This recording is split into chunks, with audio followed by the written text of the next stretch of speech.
Olá, tudo bem? Eu sou o Luffy Gomes e estou aqui de volta com a Espiral de Mudanças. Essa história que eu estou contando para vocês é sobre essa jornada que mudou a minha vida e que com certeza pode ajudar vocês também. E hoje eu vou contar como que a primeira câmera fotográfica veio parar na minha mão. E isso foi uma história que definitivamente foi um dos maiores sinais para essa nova mudança que eu estava enfrentando. Bom, quando eu cheguei em Londres, para morar em Londres, eu fui com o propósito de fazer uma coluna e filmar as pessoas que estavam fazendo intercâmbio. Só que quando eu fui comprar a câmera, quando eu fui comprar os equipamentos, computador e tal, quem disse que a minha grana dava para comprar? Não dava, porque além de 100 libras, eu acho que eu tinha calculado meio errado esses valores, ou porque realmente era um absurdo o valor de câmeras e tudo que eu fui comprar. E então eu fui para uma loja de segunda mão, para tentar comprar usado. O que acontece quando eu chego lá? Era caro também e eu não ia ter condições de comprar os equipamentos para fazer vídeos. E aí eu acho que, sabe quando vem aquela luz, que alguém parece que é iluminado, e aí vem te dar um recado e fala assim, por que você não leva essa câmera fotográfica? E eu falei, não, fotografia não, imagina, eu falei que ia fazer vídeo, como eu vou fazer foto? Né? Nem sabia fotografar. E aí ele falou, não, leva, é mais barato e você mostra fotos, não precisa ser vídeo. Eu falei, então me dá, vai. Foi assim, gente, dessa forma que foi a primeira câmera fotográfica da minha vida. Eu não tinha noção de que eu ia ser fotógrafo. Hoje eu estou aqui conversando com você, a gente já sabe que eu virei fotógrafo. Mas naquela hora era um grande sinal que apareceu na minha mão desse cara ter tido a ideia de falar, compra essa câmera fotográfica. E eu comprei, mas eu também não tinha noção naquele dia que aquilo era um sinal. Muitas vezes pode acontecer com você também. Você vai ter um sinal que na hora você não entende que é um sinal, mas você vai reparar que depois aquilo foi fundamental para mudar a sua vida, como aconteceu comigo. Então eu comecei a fotografar, apaixonado por aquele equipamento, né, por aquela câmera, mas totalmente turista, não estava levando isso como uma profissão.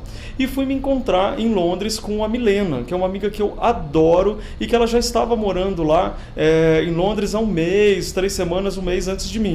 Então, com certeza, ela teria muito mais dicas sobre a cidade, me abrir um pouco a cabeça sobre Londres.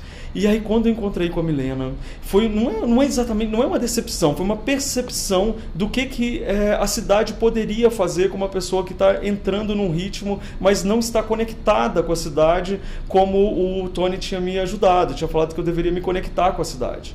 Bom, a Milena, ela estava muito triste, apesar dela ser uma pessoa extremamente alegre, motivada, feliz, ela estava louca para morar em Londres. E de repente ela estava triste, ela estava acordando às 4 horas da manhã, 5 da manhã, para pegar 2, 3 ônibus até um trabalho que ela trabalhava como faxineira de escritórios. Isso porque ela era uma grande produtora de eventos lá em Florianópolis antes de mudar para lá. Então ela me falou, olha Luffy, aqui é muito difícil, aqui é caro demais, a gente não consegue emprego, ninguém respeita a gente, brasileiro não tem vez, a gente não sabe falar inglês. Ela descarregou realmente uma insatisfação muito grande que ela estava tendo com a cidade, e aí ela me falou assim, esse sorriso seu vai se apagar rapidinho, porque a cidade vai te mostrar o quão dura ela é.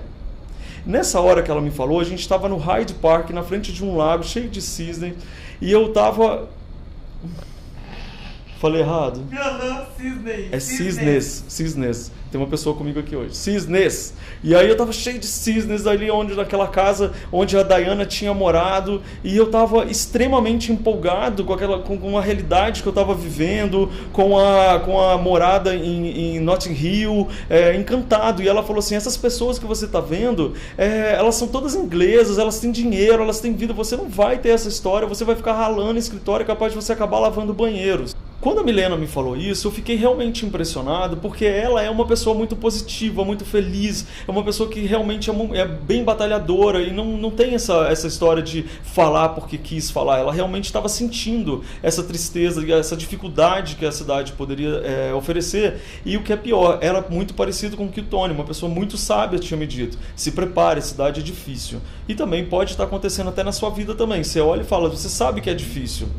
Mas nesse momento, e é nesse momento que você tem mais que prestar atenção no que eu estou falando, porque para mim também foi difícil, então essa hora eu quero dividir com vocês pessoalmente. Existe aí 2 caminhos. uma bifurcação na sua frente. Ou você acredita no que as pessoas estão dizendo que é difícil, ou você escuta o que está gritando no seu coração. E no caso, o meu coração estava dizendo, tem alguma coisa boa te esperando nessa cidade, acredita nessa coisa boa e vai.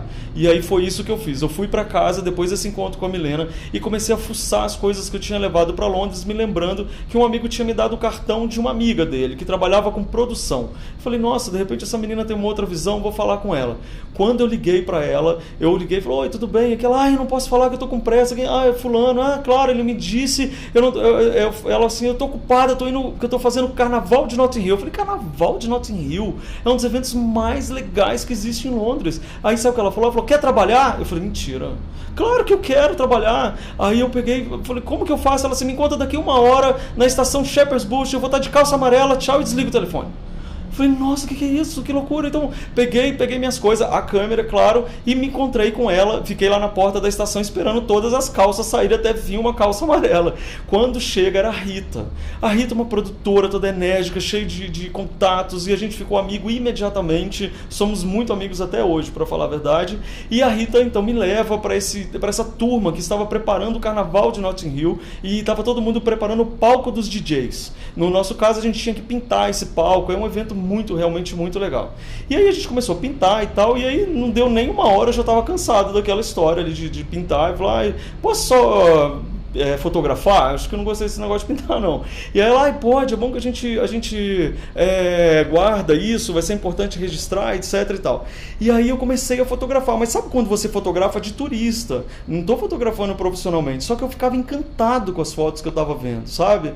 E então eu fiquei naquela de fotografar e tal. Quando chegou o dia do evento, eu estava na área VIP, com o pulseira de entrada, com contato com todos os produtores, com os organizadores, quem trabalhava com produção, ou seja, estava com uma turma que na teoria era o mesmo tipo de pessoas que eu andava no Brasil, pessoas que realizam eventos, pessoas que trabalham com comunicação. Então esse era o meio que eu achava que eu deveria andar para conseguir as minhas coisas lá em Londres. O que eu fiz nesse dia? Chamei a Milena para ir comigo. Vamos, Milena, vamos, que você precisa ver o que existe esse outro lado da cidade, né? E aí a Milena realmente foi, me encontrou e a gente se divertiu muito nesse dia e celebramos uma nova fase que estaria vindo em Londres. Só que aí eu comecei a fotografar os DJs, fotografar as pessoas, fotografar todo aquele evento que eu estava encantado com aquilo. De repente chega um cara para mim e fala assim, você está fotografando?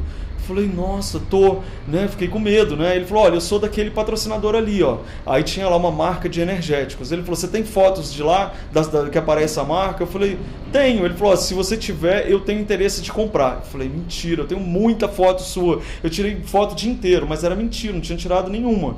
E aí naquela hora eu comecei a fotografar, passei o dia, esqueci que eu tava no carnaval e comecei realmente a só fotografar a marca dele. Passados 2 dias, a Analisa, aquela que foi me buscar no aeroporto, ela foi comigo para interpretar, para poder me ajudar na questão de dar um valor àquelas fotos. E a gente sentou num café lá em Notting Hill com esse patrocinador. E esse patrocinador ficou encantado com as fotos que eu tinha feito. E ele se encantou e ele comprou. É a primeira vez que eu vendi uma foto minha profissionalmente. Isso sem saber que eu ia ser fotógrafo. Mas o mais importante não é eu ter vendido ou ser fotógrafo, nada. É não ter acreditado naquela segunda opção, naquele segundo caminho que me levaria para um momento de tristeza, de ralação, de dificuldade, enfim, de um processo que não era aquele que estava batendo dentro do meu coração. Então, assim, se você está aí hoje com sonho, você está com um objetivo, seja dentro de casa, no relacionamento, na sua empresa, ou no sonho que você quer realizar, você vai encontrar várias bifurcações. E é nessa hora dessas bifurcações que eu quero dar esse exemplo que eu vivi na minha vida, que funcionou para mim e pode funcionar para você também. Entendeu? Olha para o lado positivo, aquilo que grita dentro do seu coração, porque esse sim é o jeito que eu tenho para te dizer que funciona. Entendeu? Então nessa hora eu quero celebrar com vocês aquele meu primeiro momento de vender uma foto e me tornar... não tinha me tornado fotógrafo ainda não. Essa história ainda vai longe, viu? Porque na próxima a gente vai dar uma reviravolta nessa história aí. Bem coisa. Valeu, gente. Estou adorando dividir a minha história pessoal com vocês, tá? Obrigado. Valeu.